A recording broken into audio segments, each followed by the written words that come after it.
The door opened before I could even knock. A man stood there, my robe draped over his shoulders, my slippers on his feet. He smirked. "Wrong house," he said. But it was my house. My key still dangled from my dog tags, my blood and sweat still lived in the foundation.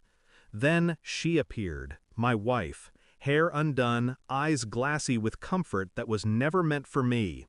"He lives here now," she said. "You don't." Her words didn't cut, they froze. I searched her face, then the room beyond her shoulder, but the only question that escaped me was, "Where's my son?" She smiled. Not warm, not grieving, a predator's smile. "He got sick 2 months ago.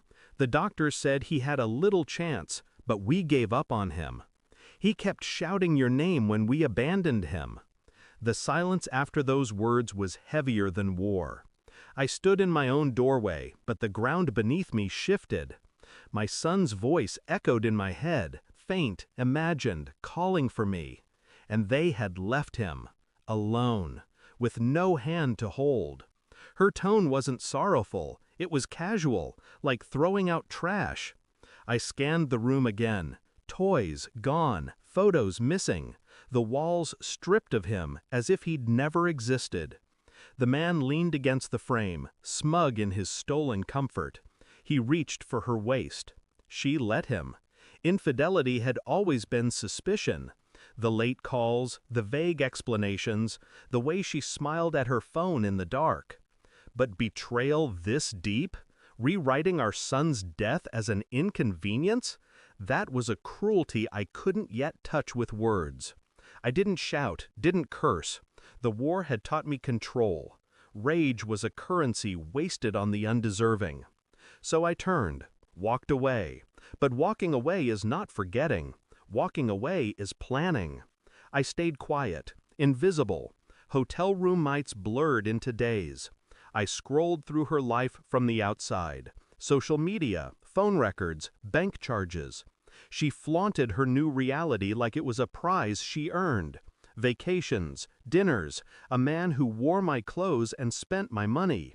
I traced every step, every transaction, every lie. But my son's shadow followed me everywhere. Not his voice anymore, just silence. The silence of a child abandoned while calling for a father he believed in. That silence demanded patience, precision. So I started with documents, hospital records, death certificate, signed too quickly, wrong dates, missing signatures. Then I dug deeper, files I wasn't supposed to access. My connections in the military still answered when I called. Her story fractured with every page. She hadn't just betrayed me, she had erased him. Not legally, not fully, enough to bury him in lies while she lived. I carried that truth like a blade, hidden, waiting. The final confirmation came in a single sheet of paper. My son hadn't died at the hospital. He died at home, alone. Fever rising, calling my name while she chose a man over medicine. Her signature proved it, cold, neat, deliberate. She had refused treatment. I stared at it until the words blurred. Then I saw him, his face, imagination, memory, guilt, all twisted together. That night I returned. Same doorway, same man inside, same woman. I didn't knock, I didn't shout. I placed the folder on their table. Hospital logs, call records, her refusal, her lies. She read. At first her lips curled in mockery. Then she saw her own name in her own hand. Her smile broke. The man looked at her, then at me. Confusion curdled into fear. She whispered, "You weren't supposed to see this." I said nothing.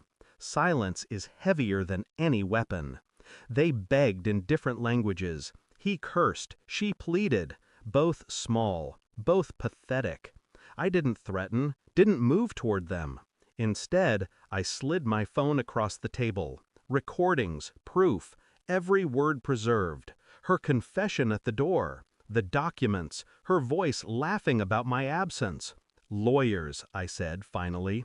Calm, final, judges, custody, everything you thought was yours, gone. Her face collapsed. His hand slipped from hers. I stood, picked up my robe from his shoulders. It wasn't a weapon I left behind. It was truth, and truth, once spoken, doesn't return to silence. The divorce ended swiftly. Public shame spread like fire through dry grass. She lost everything. The man disappeared. I didn't celebrate. I didn't grieve. I simply existed. My son remained gone. No revenge could bring him back. But I had stripped her of the power to rewrite him, to erase him. His name, his face, his memory, all restored. And when I stand before his grave, I don't speak. I let silence speak for me. Because silence is where I met him last. And silence is where I buried her forever. Thanks for watching. Don't forget to like, share, and comment. Subscribe now to Cheating Stories Insight World for more amazing stories.